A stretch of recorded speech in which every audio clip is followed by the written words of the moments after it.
Si je vous dis K-pop et fin du monde, bien entendu, vous avez deviné. Aujourd'hui, on parle dans Pop Culture et Psycho du film d'animation K-pop Demon Hunter qui a été un vrai raz-de-marée en 2025 et qui normalement devrait nous proposer une suite, mais pas avant 2029. Si jamais vous avez échappé à tout ça, K-pop Demon Hunter, c'est un film d'animation qui donc parle de K-pop, c'est-à-dire de musique pop coréenne.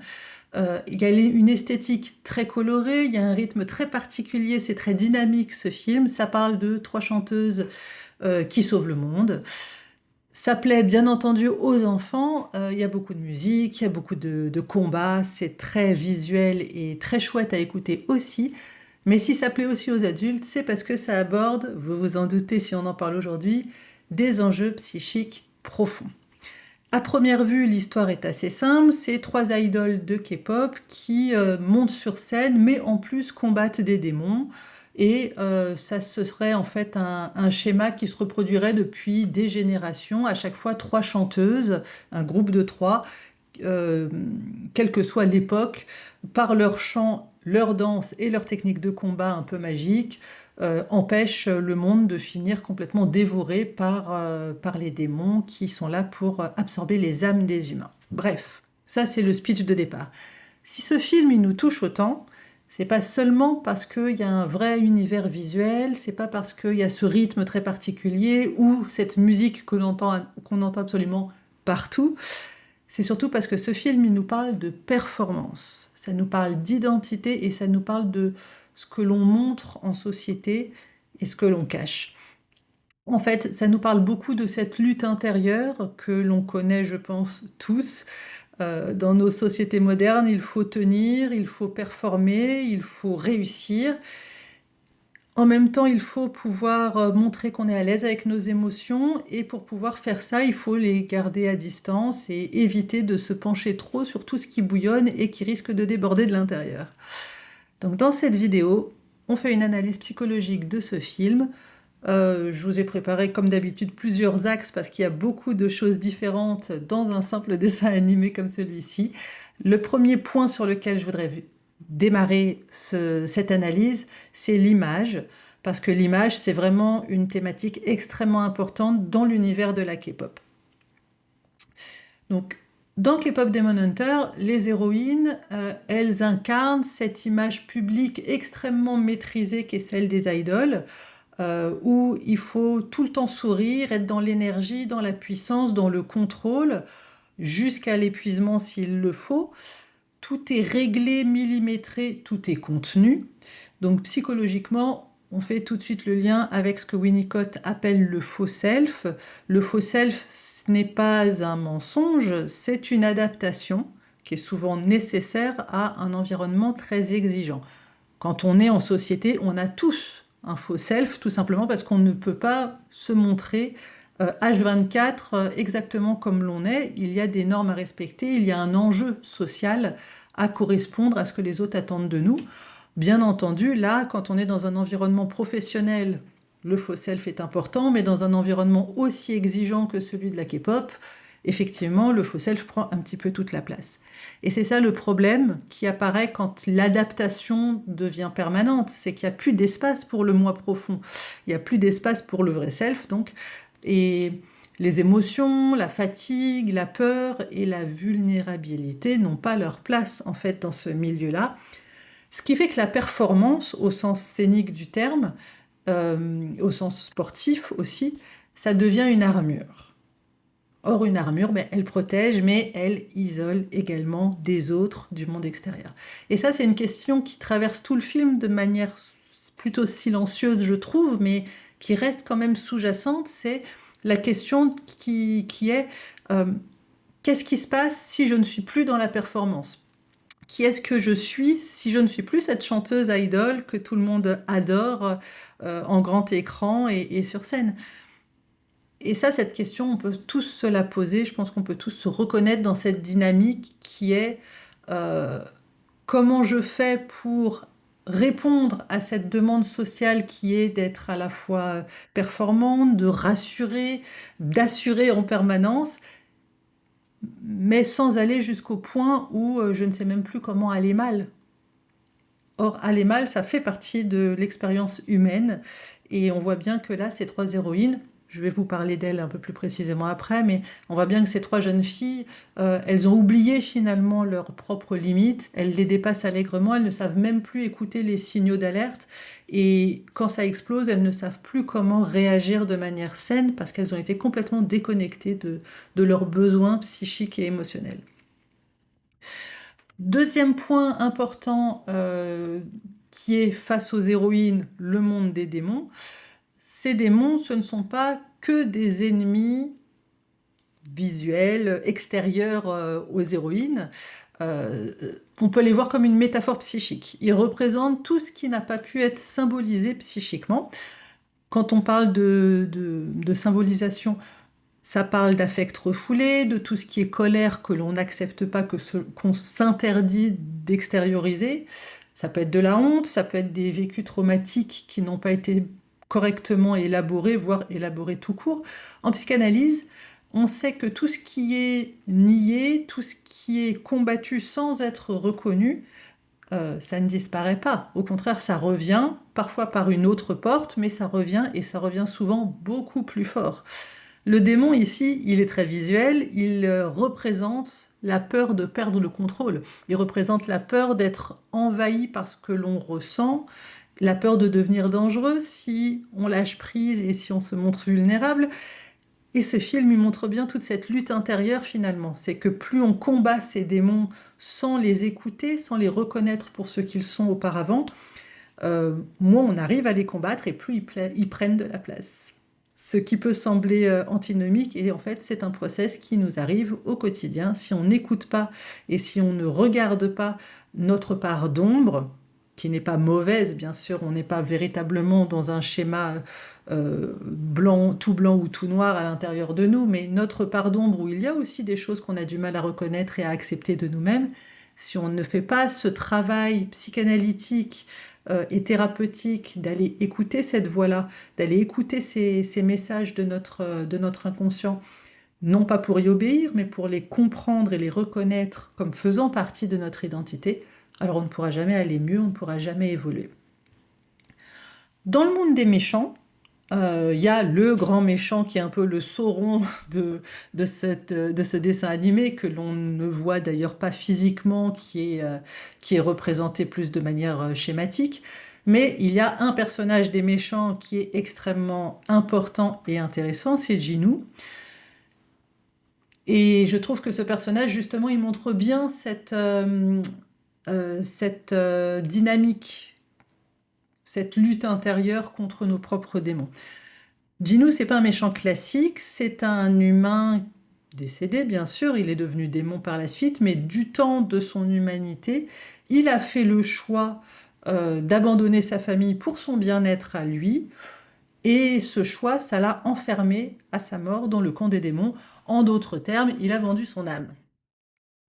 Mais une fois décédé, plutôt que de chercher à améliorer les choses, il se punit. Il reste du côté des méchants, comme s'il était lui-même irrémédiable, impossible à sauver, comme s'il n'avait pas le droit à la réparation. Réparation psychique, réparation symbolique. Cliniquement, en gros, on peut parler ici d'une culpabilité massive, plutôt inconsciente, qui pousse à l'autopunition. Il se flagelle pour s'être mal comporté de son vivant. Il pense quelque part mériter ce qu'il vit et les horreurs qu'il vit en tant que démon, parce que les démons n'ont pas la vie facile, hein, au contraire, ils sont plutôt bien maltraités. Et ça, cette logique d'autopunition, on la rencontre très souvent en thérapie. Quelque part, de manière inconsciente, pour beaucoup de mes patients, je vois bien qu'il y a cette dynamique. Ils ne s'autorisent pas à aller mieux tant qu'ils n'ont pas payé le prix d'une erreur réelle ou supposée. Et Jinoo, ici, dans ce dessin animé, on voit qu'il tente finalement de réparer, malgré tout, par son sacrifice. J'irais même jusqu'à dire par l'effacement de soi. Mais finalement, cette réparation, elle n'apaise pas, elle épuise. Et son sacrifice final, ça n'efface pas le passé, mais on voit que ça marque un basculement. Il y a un moment, au moins, un moment où il y a du lien, où il y a de la reconnaissance, où il peut sortir de ce cercle vicieux de l'autopunition. Un autre thème très important dans ce film, décidément il y en a beaucoup, mais vous verrez qu'ils sont finalement tous liés. Pour l'instant, je vous présente un petit peu mon analyse de manière schématique. Le corps. Le corps, c'est vraiment un élément qui est omniprésent dans ce film, parce qu'on a des héroïnes qui chantent, qui dansent, qui combattent et qui tiennent le coup, toujours, encore et toujours. On est vraiment dans le contrôle, dans la performance. C'est un corps qui est vraiment surveillé, il est discipliné, il est poussé à ses limites. On le sait que dans le milieu de la K-pop, ce n'est pas quelque chose d'inventé dans le film, hein, c'est même plutôt amenuisé, je pense, dans ce film d'animation, mais on sait que dans la K-pop, il y a des dérives, peut-être pas pour les plus grands groupes, les plus connus, où la santé des idoles est vraiment prise en considération.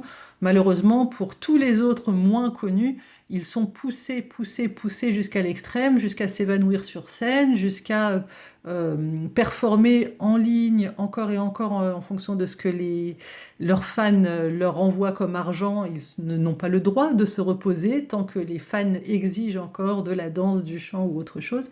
Donc c'est quelque chose qu'on retrouve quand même dans ce dessin animé.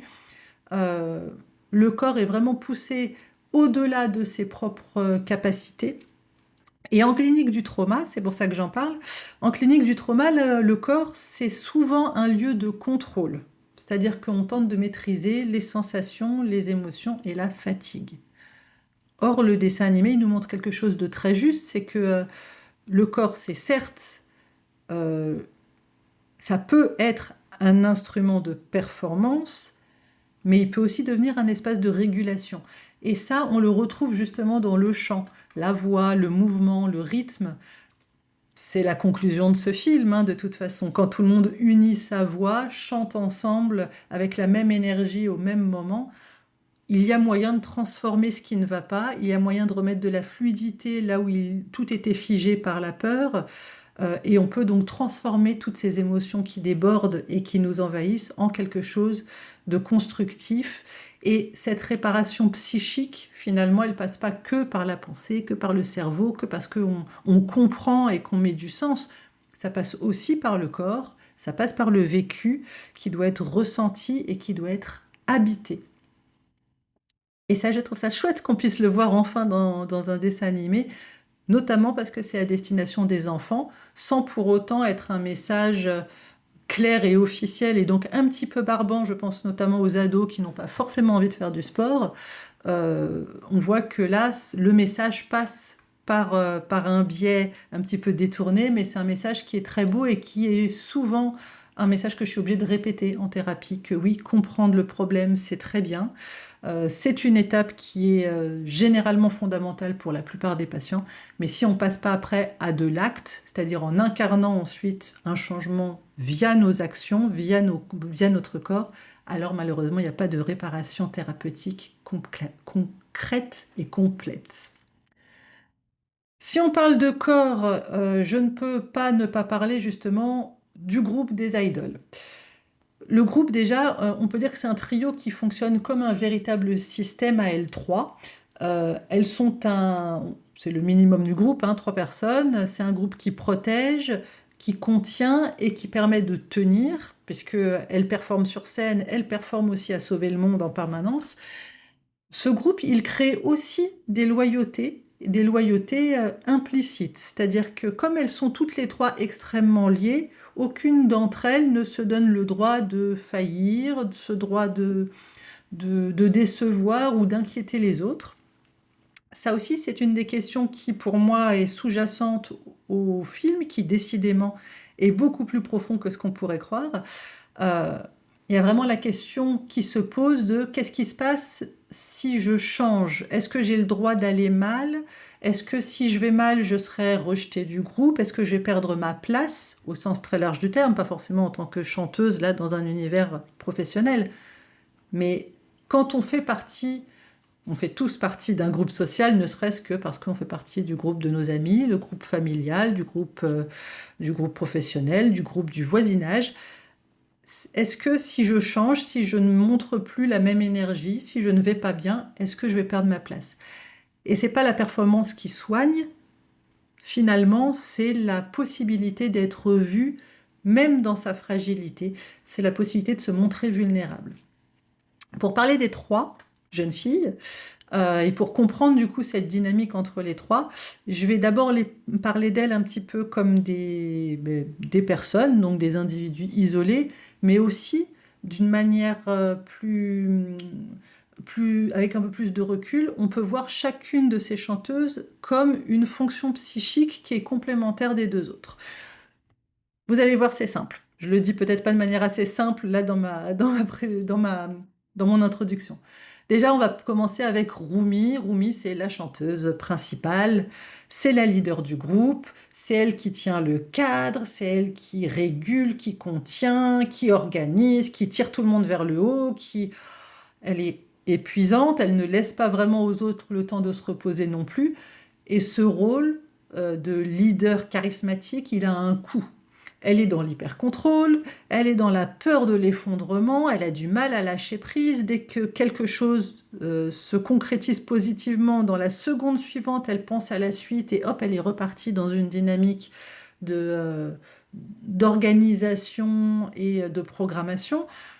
Elle est dans une position qui est presque parentifiée par rapport aux deux autres et même par rapport au metteur en scène, ou je ne sais plus comment on appelle ce poste, l'homme qui est là pour organiser le groupe.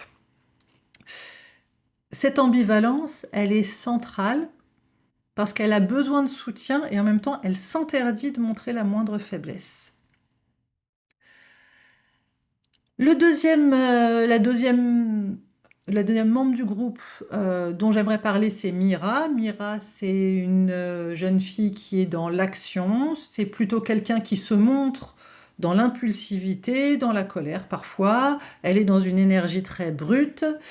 On voit que l'action, pour elle, ça sert à éviter l'impuissance. C'est sa défense, en fait, contre sa peur et sa vulnérabilité. Elle a rejeté sa famille parce qu'elle ne se sentait pas assez comprise. Elle est vraiment dans l'action pure, mais peut-être pas beaucoup dans la réflexion en amont. Son ambivalence à elle, c'est qu'on voit qu'elle a un grand besoin de liberté. Elle a vraiment besoin de se sentir capable autorisée à faire ce qu'elle veut quand elle le veut. Et pourtant, en même temps, elle a un besoin d'appartenance extrêmement profond. Donc là aussi, c'est un personnage qui est ambivalent entre ce qu'il veut concrètement, profondément, et ce qu'il fait. On voit bien qu'il y a une ambivalence qui, du coup, peut créer des tensions. La troisième du groupe, la plus petite mignonne, c'est Zoe. Je crois qu'on dit Zoe en anglais. Elle incarne vraiment la sensibilité. C'est une boule d'émotion. Elle est vraiment dans la sensation émotionnelle, parfois même avant la compréhension. Elle porte vraiment l'angoisse du groupe. Elle a peur d'être dans le trop, elle a peur d'être dans le pas assez. Bref, son ambivalence à elle, c'est qu'elle ressent beaucoup trop, elle voudrait s'affirmer, mais elle a peur de perdre sa place et d'être refusée par le groupe si elle s'affirme trop et qu'elle prend justement un peu plus d'espace avec un peu plus de force. Donc ces trois filles, elles fonctionnent sur un système qu'on appelle de la complémentarité défensive. C'est-à-dire qu'elles sont complémentaires, mais pas parce qu'elles se tirent toutes les trois vers le haut. Finalement, les rôles sont très figés, leur équilibre devient très fragile parce qu'elles sont chacune sur une position qui n'autorise pas la moindre faiblesse. Donc on est dans la défense et non dans l'élaboration positive.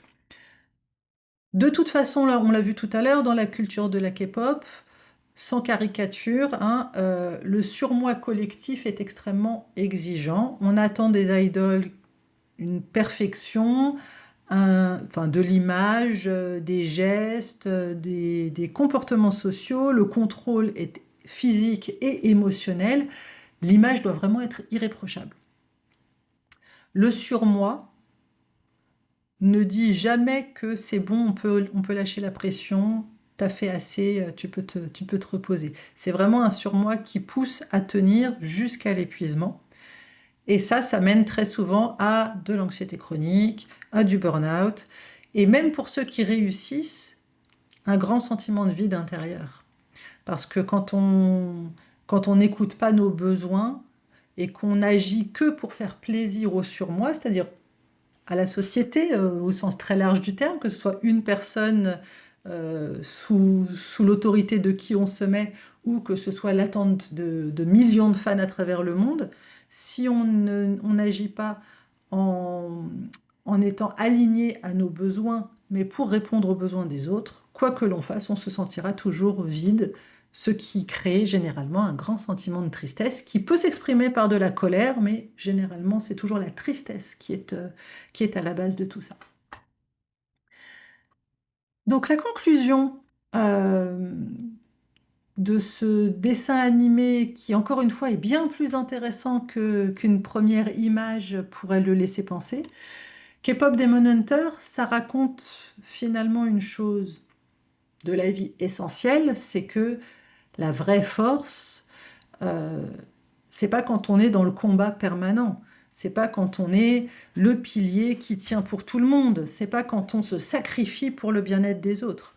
La vraie force, c'est la capacité à reconnaître ce qui nous traverse, à le contenir et à l'intégrer. Parce qu'il ne s'agit pas d'enfermer nos émotions et parfois, effectivement, on a des fulgurances émotionnelles qui ne sont pas très agréables à ressentir, soit parce que c'est inconfortable, soit parce qu'on ne pourrait pas l'assumer publiquement facilement. Quoi qu'il en soit, être fort, c'est pas refouler ses émotions et ses sensations et ses rêves et ses besoins. C'est les écouter, c'est les intégrer correctement. Et les démons, ils ne s'apaisent pas parce qu'on les combat, ils s'apaisent parce qu'on les écoute, on les entend, on les nomme, et parce que finalement, ils sont comme ça symbolisés. Et ce film, il résonne parce qu'il nous parle finalement à nous, à toutes nos tentatives modernes pour tenir debout dans ce monde qui, je le trouve, exige beaucoup, et je dirais même plus, exige beaucoup trop. J'espère que ça vous a intéressé. N'hésitez pas à follow la chaîne si vous voulez voir les prochaines vidéos de ma série Pop Culture et Psycho. Si vous avez des idées d'ailleurs à me partager pour une prochaine analyse, n'hésitez pas. Si vous avez des questions également. Et je vous dis à très bientôt. Bye bye.